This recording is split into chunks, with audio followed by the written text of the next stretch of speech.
Nusantara, where legends are born. Pertemuan yang ditakdirkan kembali terjadi, Indonesia versus Vietnam. Final yang 2 tahun lalu menyakitkan, kini datang lagi dengan cerita berbeda. Tapi kali ini bukan di tanah mereka, bukan di bawah sorakan lawan. Kini panggungnya di GBK, di rumah kita sendiri. Dan timnas U23 Indonesia dengan darah, keringat, dan air mata baru saja melewati ujian paling berat. Thailand dijinakan lewat 120 menit ketegangan dan 16 algojo penalti. Jan Schroven sampai harus terpincang-pincang, Ardiansyah jatuh bangun di bawah mistar, dan Buffon muda menuntaskan semuanya dengan satu tembakan penentu. Tapi percayaan belum selesai, karena di depan sana menanti musuh lama, tim yang pernah bikin kita terdiam di final 2023 Vietnam. Media Vietnam mulai panas, pelatih mereka mulai waspada, dan kita juga tidak akan tinggal diam. Pertanyaannya sekarang, apakah Indonesia siap membalas semuanya? Apakah Garuda Muda bisa jadi raja baru Asia Tenggara? Those who came before, in the echoes of history, our voices blend. To the World Cup, our journey ascends. Tim Thailand kalah menyakitkan. Kini mereka hanya bisa menyaksikan Indonesia bersiap menantang Vietnam di final. Begitulah bunyi tajuk dari Soha.vn, salah satu media paling vokal di Vietnam. Kalimat yang tanpa mereka sadari justru menjadi pengakuan bahwa timnas Indonesia bukan lagi tim yang bisa diremehkan. Mereka menyoroti insiden panas saat adu penalti, ketika tendangan Kakang Rudianto sempat ditepis. Namun, wasit memutuskan penalti diulang karena kiper Thailand terlalu cepat maju. Tapi yang membuat sorotan ini menarik bukan hanya kontroversinya, melainkan bagaimana media Vietnam mulai mengakui bahwa timnas Indonesia kini tampil lebih tangguh. Mereka menyebut Garuda Muda tampil penuh semangat, bermain tanpa gentar di bawah tekanan 90 menit, extra time, dan adu penalti.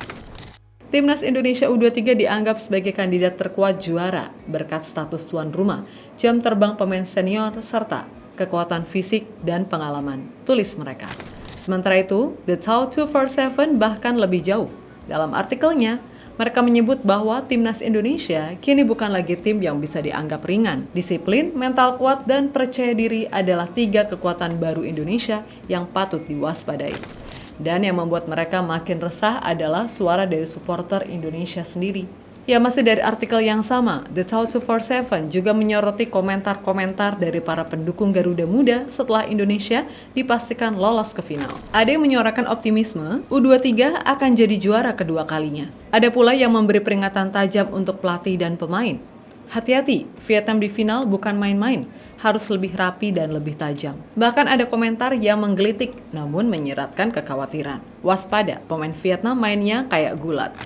Komentar-komentar ini menunjukkan satu hal, Indonesia bukan cuma siap di lapangan tapi juga di tribun.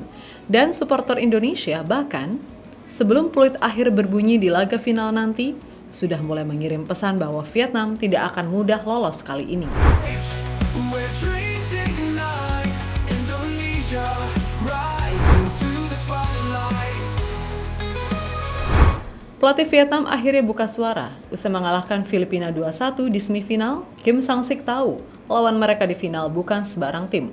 Dan yang keluar dari mulut sang pelatih bukan kalimat arogan, melainkan sebuah pernyataan penuh rasa hormat. Indonesia semakin kuat sejak era Shin Tae-yong. Saya belum pernah menghadapi pelatih baru mereka, tapi saya akan perhatikan laga mereka. Kalimat itu muncul dari konferensi pers usai kemenangan Vietnam.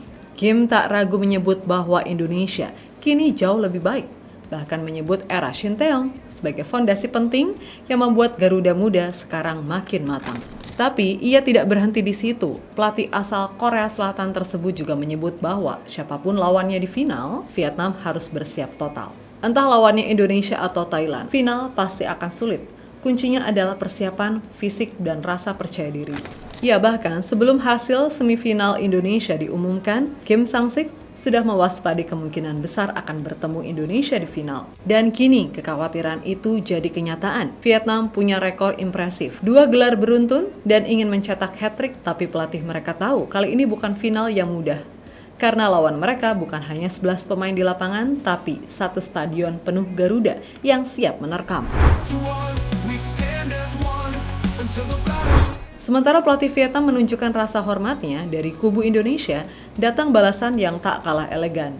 Pelatih kepala Gerard Van den Berg memang tidak hadir dalam konferensi pers usai laga semifinal. Suaranya habis karena terlalu banyak berteriak memberikan instruksi. Tapi peran itu diambil alih oleh asistennya, Frank van Kempen. Dan apa yang ia katakan menunjukkan kelas dari tim pelatih Garuda Muda. Vietnam adalah tim yang sangat berkualitas. Saya belum menonton semua pertandingan mereka, tapi dari beberapa yang saya lihat, level permainan mereka sangat tinggi. Kami akan mempersiapkan segalanya sebaik mungkin.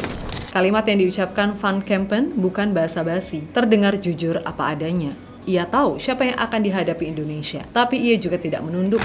Tak hanya dari pelatih, suara tegas juga keluar dari bawah Mistar. Kiper muda Indonesia, Muhammad Ardiansyah, yang jadi pahlawan adu penalti lawan Thailand, mengatakan dengan penuh keyakinan, "Kami ingin menang dalam 90 menit. Jika harus adu penalti, ya itu 50-50, tapi kami akan berusaha menyelesaikan pertandingan sebelum itu." Ucapan itu bukan sesumbar, karena para pemain tahu betul apa yang mereka hadapi. Vietnam bukan hanya tim juara bertahan, mereka kuat, disiplin, dan terbiasa menekan. Tapi inilah bedanya Garuda Muda sekarang. Mereka tidak bicara soal takut, mereka bicara soal persiapan.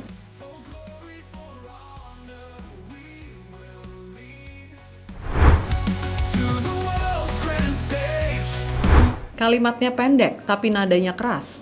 Saat setelah Indonesia lolos ke final, Pak Erik, orang nomor 1 di PSSI, tidak sekedar memberikan ucapan selamat, ia juga mengirimkan sinyal perang halus untuk Vietnam. Ini kedua kalinya kita ketemu Vietnam juga di AFF. Tapi saya yakin berbeda, karena di AFF waktu di Thailand,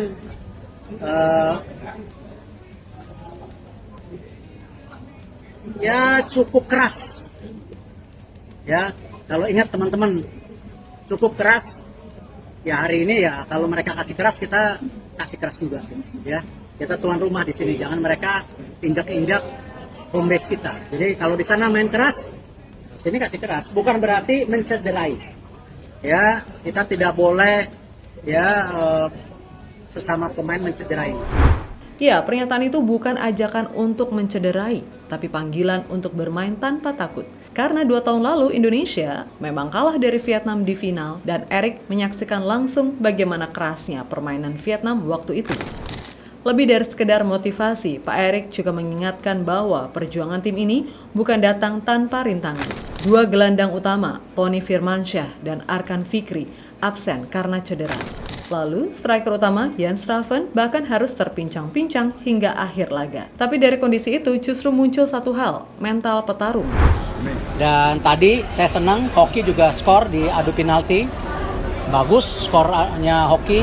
Dan yang paling ditekankan Erik, ini final di rumah sendiri. Tak boleh ragu, tak boleh lunak. Apalagi kalau lawan datang dengan niat mencuri kejayaan. We carry the hopes of those who came before. Ini dia saat yang ditunggu. Setelah melewati fase grup final, lewati drama 120 menit dan 16 algojo penalti, Timnas U23 Indonesia kini berdiri di ambang sejarah final Piala AFF U23 2025 Indonesia versus Vietnam, Selasa, 29 Juli 2025, pukul 20 waktu Indonesia Barat di Stadion Utama Gelora Bung Karno, Jakarta, rumah kita sendiri. Duel ulangan dari final 2 tahunan lalu, tapi kali ini ceritanya benar-benar berbeda. Kali ini, kita bukan tamu, kita tuan rumah. Dan seluruh kekuatan negeri ini, dari Tribun GBK, dari layar TV, dari doa jutaan rakyat Indonesia, semuanya akan bersatu di malam final nanti. Vietnam datang sebagai juara bertahan dengan 2 gelar beruntun. Tujuan mereka cetak hat-trick. Tapi Garuda Muda punya misi lebih besar. Balas kekalahan di final 2023, rebut kembali tahta ASEAN. Beberapa pemain memang dalam pemulihan, Jens Schraven, Tony, Arkan. Tapi semangat ini, semangat yang membuat Raven tetap berlari meskipun pincang, yang membuat Ardiansyah berdiri kokoh sampai akhir. Itulah semangat yang tak boleh padam. Final ini bukan hanya soal siapa yang menang, tapi soal siapa yang pantas disebut pemimpin sepak bola Asia Tenggara. Dan Garuda Muda sudah terlalu dekat untuk mundur sekarang. Final ini ada dalam genggaman, jangan lepaskan lagi. Rise from the dust.